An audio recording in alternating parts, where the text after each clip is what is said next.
अस्सलाम वालेकुम प्यारे बच्चों। आज हम सीखेंगे कि चे को किस तरह से लिखते हैं और चे से किन किन चीज़ों के नाम शुरू होते हैं। तो चलें देखते हैं कि चे से किन किन चीज़ों के नाम शुरू होते हैं। चे से चम्मच। ओके। चे से चांद। Oh wow. तो चले इसको लिखने की मशक करते हैं।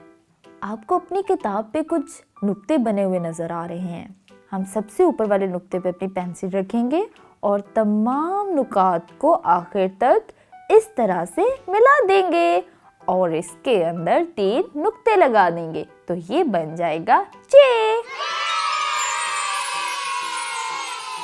बिल्कुल इसी तरह से अब हम एक और चे की मशक करते हैं।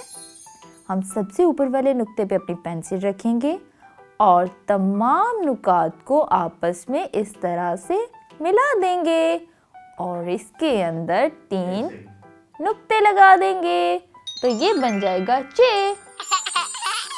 तो प्यारे बच्चों, आज आपने सीखा कि चे को किस तरह से लिखते हैं और चे से किन किन चीज़ों के नाम शुरू होते हैं। अब आप बाकी तमाम चे की मशक करें और अपनी मामा को दिखाएं। तब तक के लिए अल्लाह हाफिज।